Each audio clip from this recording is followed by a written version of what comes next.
Welcome to study channel. मेरा नाम है मोहम्मद कैसर। बात करेंगे दोस्तों स्टूडियो में टीजीटी पीजीटी परीक्षा संबंधी क्या लेटेस्ट अपडेट है। बहुत सारी खबरें सोशल मीडिया पर चल रही हैं, डिस्कस करेंगे ऑथेंटिक अपडेट की। साथ ही साथ प्राथमिक शिक्षक भर्ती की बात करेंगे। अभ्यर्थी धरना प्रदर्शन कर रहे हैं, शिक्षा सेवा चयन आयोग पर लगातार बैठे हुए हैं और मांग है कि भर्ती जारी हो। तो क्या इस संबंध में लेटेस्ट अपडेट है, बने रहिएगा हमारे साथ। लेकिन आगे बढ़ने से पहले एक जरूरी सूचना।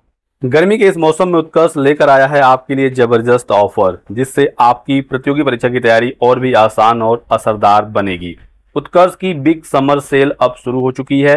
SSC, UPSC, railway, teaching, nursing, defence, banking, agriculture, हर कोर्स के लिए अनबीटेबल ऑफर्स।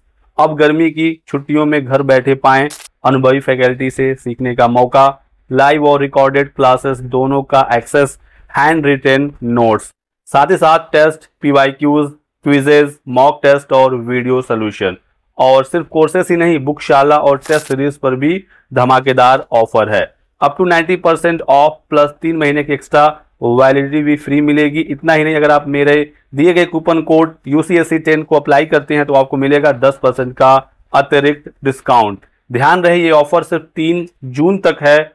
तो इस गर्मी उत्कर्ष ऐप खोलो, अपना कोर्स चुनो और अपनी तैयारी को दो स्मार्ट और बजट फ्रेंडली शुरुआत। डिस्क्रिप्शन बॉक्स में लिंक दिया गया है, एक बार चेक जरूर करें। तो पहले बात करते हैं टीजीटी पीजीटी का। आपको पता होगा कि पीजीटी वाली जो परीक्षा है वो 18 और 19 जून को प्रस्तावित है।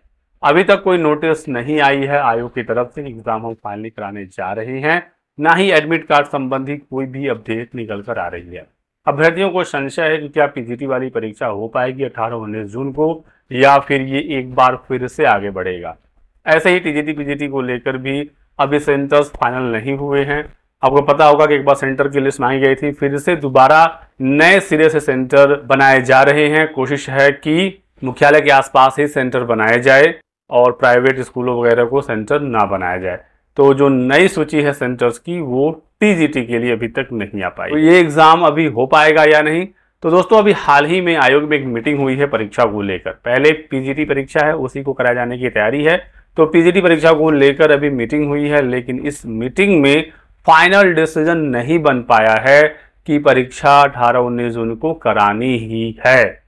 क्योंकि दोस्तों यहाँ पर एक मामला आ रहा है असिस्टेंट प्रोफेसर वाला, जो 2022 की परीक्षा भी कुछ दिन पहले हुई थी। उसमें कुछ अनियमितताओं की खबर निकल कर आ रही है। अभ्यर्थी लगातार इसमें आरोप लगा रहे हैं, जांच हो रहा है और इसमें कुछ लोगों के दोषी की भी जानकारी निकल कर आ रही है। आयोग ये पूरी तरीके से आश्वस्त करना चाहता है कि कोई भी गड़बड़ी पीजीटी में ना हो पाए, क्योंकि आयोग को पता है कि उनसे कोई भर्ती निकली नहीं। इतना झामताम सरकार ने किया नए आयोग को लेकर, कितना प्रचार प्रसार हुआ, पिछले 4-5 साल से कोई भर्ती नहीं हो पाई कि हम नया आयोग बनाएंगे, आयोग ऐसा होगा वैसा होगा, ये करेगा वो करेगा, लेकिन हो कुछ भी नहीं रहा है।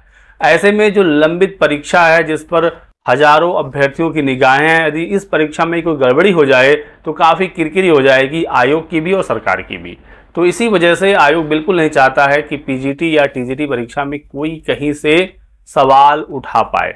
तो यही कारण है कि अभी पीजीटी परीक्षा पर फाइनल डिसीजन आयोग नहीं ले रहा है कि इसमें कोई गड़बड़ी ना हो जाए। कुछ पेपर वगैरह के या सेंटर को लेकर जो अफवाहें हैं या इसमें कुछ सच्चाई है, आयोग बिल्कुल आश्वस्त होना चाहता है। इसी बीच एक नई अपडेट ये निकल कर आई है कि बहुत ही जल्द मीटिंग होने जा रही है आयोग की एक और इस मीटिंग में वो फाइनल डिसीजन ले लेंगे कि परीक्षा करानी है या नहीं 18 और 19 जून को। ठीक है, तो इसके लिए हमें मंडे तक का वेट करना पड़ेगा। सोम मंगल तक मैं आपको जानकारी दे दूंगा कि परीक्षा आपकी 18-19 जून को हो रही है या नहीं। ठीक है, और यदि ये परीक्षा हो जाएगी तो फिर टीजीटी के लिए आयोग बिल्कुल तैयारी में जुड़ जाएगा।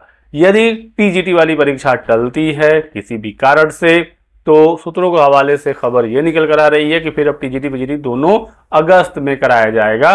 ठीक है, एक ही महीने में आगे पीछे करके दोनों परीक्षाओं को करा लिया जाएगा। तो ये कुछ जानकारी निकल कर आई है। बाकी आप लोग पढ़ाई लगातार करते रहिए, जैसे ही हमें कोई अपडेट मिलेगी मैं आपको सूचित करूंगा। इसी बीच दोस्तों, एक अपडेट आप जान रहे होंगे प्राथमिक शिक्षक भर्ती को लेकर है। लगातार अभ्यर्थी बैठे हुए हैं, आयोग पर धरना प्रदर्शन कर रहे हैं। अनवरत धरना प्रदर्शन है। अभ्यर्थियों की मांग है कि विज्ञापन जारी हो। जब तक विज्ञापन जारी नहीं होगा ये अभ्यर्थी यहाँ से हिलने वाले नहीं है। तो आप देख सकते हैं कि किस प्रकार से यहाँ धरना हो रहा है। तुमको देना होगा, भर्ती लेने आए हैं, भर्ती लेने आए हैं, भर्ती तुमको देना होगा। तो इस बार अच्छी खासी भीड़ है छात्रों की कोशिश है कि सरकार तक आवाज़ पहुंचाई जाए, ये मुद्दा बने। विपक्ष भी इस मुद्दे को काफ़ी तेज़ी से पकड़ रहा है और वो भी लगातार सरकार को कटघरे में खड़ा करने की कोशिश कर रहे हैं। लेकिन दोस्तों, मामला तो सबको पता ही है, सरकार हो विपक्ष हो, सबको पता है कि उत्तर प्रदेश में शिक्षक भर्ती बिल्कुल नहीं हुई है पिछले 4-5 सालों में, चाहे वो टीजीटी हो, पीजीटी हो, एलटी हो, ठीक है, असिस्टेंट प्रोफेसर हो या प्राथमिक शिक्षक भर्ती हो या जूनियर 6 to 8 वाली भर्ती हो, कोई भर्ती नहीं हो पाई। जो भर्ती आई भी लटक गई, कोर्ट वगैरह में फंस गई। एडेड जूनियर आज तक फंसा हुआ है। टीजीटी पीजीटी 2022 वाला विज्ञापन आज तक उसकी परीक्षा नहीं हो पाई। तो सरकार को तो ये बताने की आवश्यकता ही नहीं होनी चाहिए छात्रों को कि ये भर्ती नहीं हो रही है, लेकिन जब भर्ती नहीं आ रही है तो मजबूरी है, छात्र और कर भी क्या सकते हैं। बिल्कुल शांतिपूर्ण तरीके से कोशिश यही होनी चाहिए कि आप अपना संख्या बल दिखाएं और ये बताएं कि हम लोग परेशान हैं। इतनी बड़ी संख्या में अभ्यर्थी बीएड बीटीसी करके बैठे हुए हैं, लेकिन सरकार को इस बात की चिंता बिल्कुल भी नहीं है। इसी बीच अपडेट ये भी है कि धरना को समाप्त करने की कोशिश की जा रही है। इस समय अनवरत धरने का दूसरा दिन है, जहां पर प्रयागराज के प्रशासन के द्वारा मुझे आशंका है, मुझे जहां तक जानकारी मिली है कि आज रात्रि में गिरफ्तारी करके कहीं न कहीं आंदोलन को समाप्त करने की तैयारी की जा रही है। ये मैं पूरी आशंका के साथ में बताना चाहता हूँ। इसलिए प्रयागराज के जितने भी अल्लाहपुर, बघाड़ा, एलनगंज, एनी बेसेंट और सलोरी के छात्र हैं, ज्यादा से ज्यादा संख्या में धरना स्थल पहुंचे। नहीं संख्याएं कम हुई तो गिरफ्तारी करके प्रशासन इस आंदोलन को समाप्त कराने का कार्य कर सकता है। और देखते हैं 1-2 दिनों में क्या होता है। अभी तक सरकार की तरफ से कोई भी पॉजिटिव रिस्पॉन्स नहीं आया है। सरकार को यदि दोस्तों भर्ती देनी होगी तो वो देंगे, नहीं देनी होगी तो नहीं देंगे। मामला सबको पता है, शिक्षा मंत्री का वही रटा रटाया बयान है, अनुपात समानुपात बराबर है, आपको पता ही है। 69,000 के बहुत सारे मामले कोर्ट में फंसे हुए हैं। मंत्री जी का कहना है कि जब मामले क्लियर होंगे तब हम भर्ती पर विचार करेंगे। तो यही सारा चीजें चल रही हैं। हालांकि संख्या बल से जरूर फर्क पड़ेगा और ये धरना सरकार को एक क्लियर मैसेज दे रहा है कि यदि भर्ती आप नहीं देंगे तो युवा नाराज है और ये नाराजगी आने वाले दिनों में और भी बढ़ेगी। बाकी और भी कोई जानकारी मिलती है मैं आपको सूचना दूंगा। आप हमारे साथ जुड़े रहिएगा, वीडियो को लाइक कर दें, चैनल को सब्सक्राइब कर लीजिएगा दोस्तों और हमारे साथ बने रहिएगा। Thanks for watching.